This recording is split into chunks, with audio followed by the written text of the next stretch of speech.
World cricket 4 नामों के आसपास घूमता था। विराट कोहली, स्टीव स्मिथ, जो रूट और केन विलियमसन। इन चारों ने सिर्फ रन नहीं बनाए, इन्होंने एक पूरी जनरेशन को डोमिनेट किया, क्रिकेट के हर फॉर्मेट में अपना क्लास दिखाया और कई मैच अपने दम पर पलटे। सालों तक ये फैब फोर वर्ल्ड क्रिकेट का चेहरा रहे, लेकिन अब टाइम बदल चुका है। विराट कोहली ने हाल ही में टेस्ट और T20 इंटरनेशनल से रिटायरमेंट ले लिया है। स्टीव स्मिथ ODI फॉर्मेट को अलविदा कह चुके हैं। जो रूट भले ही फॉर्म में हो, लेकिन उनका फोकस अब पूरी तरह टेस्ट क्रिकेट पर है। और केन विलियमसन अपनी इंजरीज और इनकंसिस्टेंसी के चलते लगातार टीम से अंदर बाहर हो रहे हैं। कह सकते हैं कि पुराना फैब फोर अब पीछे छूट चुका है, लेकिन क्रिकेट में जब एक एरा का एंड होता है तो एक नया एरा भी बॉर्न होता है। तो अब सवाल यही है, क्या हमें नया फैब फोर मिल गया है? कौन है वो 4 प्लेयर जो अगले 10 साल तक वर्ल्ड क्रिकेट को रूल करेंगे, जिनमें है वो टैलेंट, कॉन्फिडेंस और करिश्मा जो उन्हें अगली जनरेशन का चेहरा बना सकता है? आइए मिलते हैं द नेक्स्ट फैब फोर से। विराट कोहली के बाद अगर इंडियन क्रिकेट में किसी एक नाम पर सबसे ज्यादा हाइप है तो वो है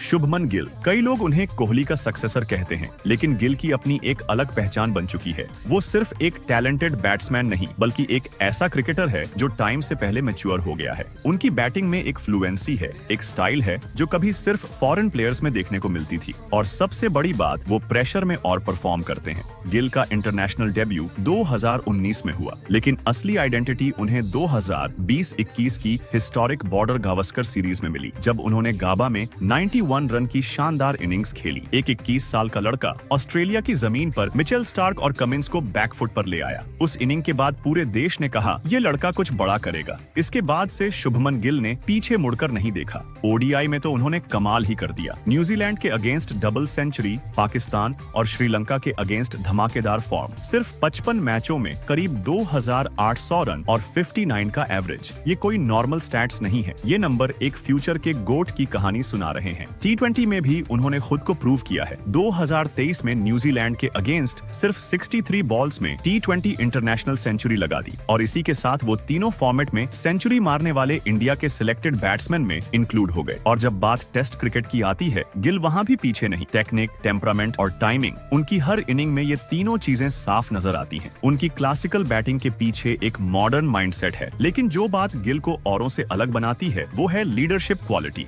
BCCI ने उन्हें टेस्ट टीम का कप्तान बनाकर ये दिखा दिया है कि गिल सिर्फ परफॉर्मर नहीं, वो आने वाले डिकेड में टीम इंडिया को सभी फॉर्मेट में लीड करेंगे। आज शुभमन गिल उस मुकाम पर हैं जहां से फैब फोर बनने की शुरुआत होती है। उनमें रन बनाने की भूख है, रिस्पॉन्सिबिलिटी निभाने की समझ है, और इंडिया को अगले 10 सालों तक बैट से लीड करने की ताकत भी। तो अगर कोई पूछे कि विराट कोहली के बाद क्रिकेट का अगला स्टार कौन है, तो जवाब एकदम साफ है। The Prince has already arrived and his name is Shubman Gill. अब बात करते हैं उस प्लेयर की जिसने टेस्ट डेब्यू से लेकर T20 लीग्स तक हर फॉर्मेट में जोश दिखाया है। इंग्लैंड क्रिकेट को अगर किसी एक नाम ने हाल के सालों में सबसे ज्यादा सरप्राइज किया है तो वो है हैरी ब्रूक। शुरुआत में शायद उन्हें सिर्फ एक T20 हिटर समझा गया था, लेकिन धीरे धीरे उन्होंने साबित कर दिया कि वो तीनों फॉर्मेट में एक स्पेशल प्लेयर हैं। ब्रूक का इंटरनेशनल करियर भले ही नया है, लेकिन उनका इम्पैक्ट इतना तेज रहा कि वो कुछ ही टाइम में इंग्लैंड के टेस्ट और व्हाइट बॉल दोनों टीमों के सेंटर फिगर बन चुके हैं। उन्होंने 2022-23 में जब टेस्ट क्रिकेट खेलना शुरू किया तो सभी हैरान रह गए। पहले 9 टेस्ट में ही उन्होंने 800 से ज्यादा रन बना डाले, वो भी 90 प्लस के स्ट्राइक रेट से। टेस्ट क्रिकेट में इस तरह का एग्रेशन सिर्फ बासबॉल एरा का हिस्सा लगता है, लेकिन ब्रूक ने इसे क्लास के साथ प्रेजेंट किया। उनकी बैटिंग में क्लासिकल इंग्लिश टेक्निक है, लेकिन उसके साथ ही न्यू एज एग्रेशन भी है। चाहे वो रिवर्स स्वीप हो या लॉन्ग ऑन पर छक्का, ब्रूक खेलते हैं बिना डरे और बिना रुके। उनकी इसी फॉर्म और एटीट्यूड को देखते हुए इंग्लैंड ने उन्हें हाल ही में व्हाइट बॉल टीम का कैप्टन बनाया है। एक ऐसा प्लेयर जो न सिर्फ खुद एक्सप्लोसिव है, बल्कि टीम के माइंडसेट को भी बदलने की एबिलिटी रखता है। ब्रूक की सबसे बड़ी स्ट्रेंथ ये है कि वो हर फॉर्मेट में अपना गेम एडजस्ट कर सकते हैं। T20 में पावर गेम, ODI में टेम्पो और रोटेशन, और टेस्ट में पेशेंस और क्लास, तीनों स्किल उनके बैट में है। 2023 में उन्होंने IPL में भी धमाल मचाया था। एक सेंचुरी और कई मेमोरेबल इनिंग्स के साथ उन्होंने दिखा दिया कि वो इंडियन पिचों पर भी उतने ही डेंजरस हैं। आज इंग्लैंड के पास रूट, बटलर और स्टोक्स जैसे बड़े नाम जरूर हैं, लेकिन उनका अगला सुपरस्टार, उनका अगला लीडर शायद हैरी ब्रूक ही है। वो इंग्लैंड के उस ट्रांजिशन फेज का चेहरा है जहां ट्रेडिशन और रिवॉल्यूशन एक साथ चल रहा है। तो अगर कोई पूछे कि इंग्लैंड के लिए अगला जो रूट कौन है, तो जवाब मिलेगा, he is not the next Root, he is the first Harry Brook. Third number पर है Rachin Ravindra, the Kiwi rock star. जहां हैरी ब्रूक इंग्लैंड के ट्रांजिशन को रिप्रेजेंट करते हैं, वहीं रचिन रविंद्र न्यूजीलैंड के लिए एक बिल्कुल नया चैप्टर लेकर आए हैं। ब्रूक की तरह ही रचिन भी नए एरा के क्रिकेटर हैं, लेकिन उनके रास्ते में चैलेंजेस कुछ और थे। 2023 वर्ल्ड कप से पहले शायद ही किसी ने उन्हें सीरियसनेस से लिया था। वो एक ऑलराउंडर माने जाते थे, जो ज्यादातर बैकअप प्लेयर के तौर पर टीम में इंक्लूड होते थे। लेकिन जैसे ही उन्हें मौका मिला, उन्होंने क्रिकेट की दुनिया हिला दी। वर्ल्ड कप 2023 के पहले ही मैच में इंग्लैंड के अगेंस्ट उन्होंने नॉट आउट 123 रन बनाकर बता दिया कि वो अब बैकअप नहीं, न्यूजीलैंड की फ्रंट लाइन स्टोरी बनने जा रहे हैं। सबसे खास बात ये थी कि रचिन के रन सिर्फ स्टैट्स में ही अच्छे नहीं थे, उनकी टाइमिंग, कूल माइंडसेट और गेम सेंस ने सबको चौंका दिया। उन्होंने ना सिर्फ टॉप बॉलिंग अटैक्स को हैंडल किया, बल्कि तेज रन बनाकर मैच का मोमेंटम भी शिफ्ट किया। और यही रीजन था कि वर्ल्ड कप के दौरान उन्होंने 3 शानदार सेंचुरीज लगाई और टॉप रन स्कोरर की लिस्ट में शामिल हो गए। उनके बैटिंग स्टाइल में एक गजब का मिक्स है, द्रविड़ जैसी टेक्निक और युवराज जैसी फ्लो। उनकी हर इनिंग में एक कामनेस और ट्रस्ट दिखता है, जो इतनी कम उम्र में बहुत कम क्रिकेटर्स में देखने को मिलता है। रचिन का बैकग्राउंड भी उनकी स्टोरी को और खास बनाता है। उनके पिता ने उनका नाम रखा था राचिन, यानी राहुल द्रविड़ और सचिन तेंदुलकर का मिक्स। और जैसे नाम वैसा लक,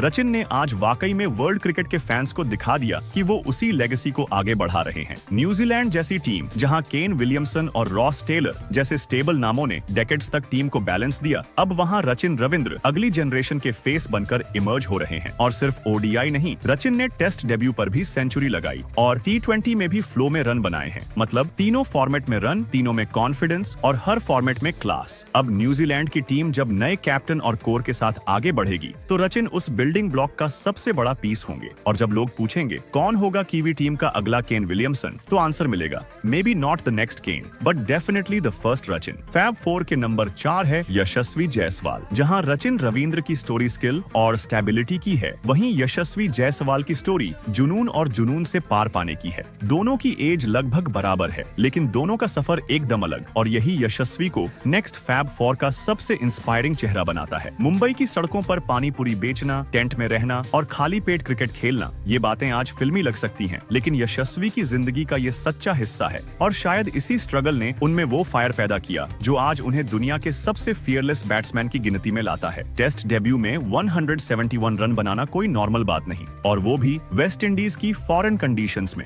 लेकिन यशस्वी के लिए ये सिर्फ एक स्टार्ट था। फिर आया आईपीएल, जहां उन्होंने सिर्फ 13 बॉल्स में 50 ठोक दी, जो आईपीएल हिस्ट्री की सबसे फास्ट 50 बनी। वो सिर्फ रन नहीं बनाते, वो गेम का टेम्परामेंट बदल देते हैं। उनकी हर पारी में एक साफ मैसेज होता है, मैं यहाँ सिर्फ खेलने नहीं, डोमिनेट करने आया हूँ। वो हर बॉलर को चैलेंज करते हैं, चाहे वो ट्रेंट बोल्ट हो या जॉश हेजलवुड। हर फॉर्मेट में, चाहे टेस्ट हो, T20 हो या वनडे, यशस्वी ने न सिर्फ जगह बनाई है, बल्कि ये प्रूव किया है कि वो लंबे समय तक टिकने वाले हैं। और सबसे खास बात, उनमें वो हंगर है जो किसी भी ग्रेट प्लेयर की पहचान होती है। वो हर बार कुछ नया करना चाहते हैं, हर बार खुद को बेटर करना चाहते हैं। रोहित शर्मा के बाद अगर कोई ओपनर पूरी दुनिया को चैलेंज कर सकता है, तो वो यशस्वी जायसवाल है। और शायद यही रीजन है कि जब लोग नेक्स्ट फैब 4 की बात करते हैं, तो यशस्वी का नाम सबसे पहले आता है। स्ट्रगल, स्किल और स्टार पावर, यशस्वी जायसवाल एक ऐसा पैकेज है जो क्रिकेट के आने वाले दशक की तस्वीर बदल सकता है। अब यहाँ आपके मन में सवाल जरूर आया होगा, बाबर आजम का क्या? और ट्रेविस हेड तो वर्ल्ड कप फाइनल अकेले जिताकर ले गया, उसे कैसे भूल सकते हैं? या फिर ऋषभ पंत, सूर्य कुमार यादव, लुबुशेन, इनका क्या? और सवाल एकदम सही है, इन सब में टैलेंट की कोई कमी नहीं। बाबर आजम टेक्निक में परफेक्ट है, उनके कवर ड्राइव के फैन काफी लोग हैं। ट्रेविस हेड ने प्रेशर में रन बनाकर दिखाया है कि वो बिग मैच प्लेयर हैं। पंत जब फॉर्म में आते हैं तो उनकी बैटिंग में अलग ही क्लास दिखती है। और सूर्य कुमार यादव T20 के शायद सबसे इनोवेटिव बैट्समैन हैं। लेकिन बात सिर्फ टैलेंट की नहीं है। हम जिन 4 प्लेयर्स की बात कर रहे हैं, शुभमन गिल,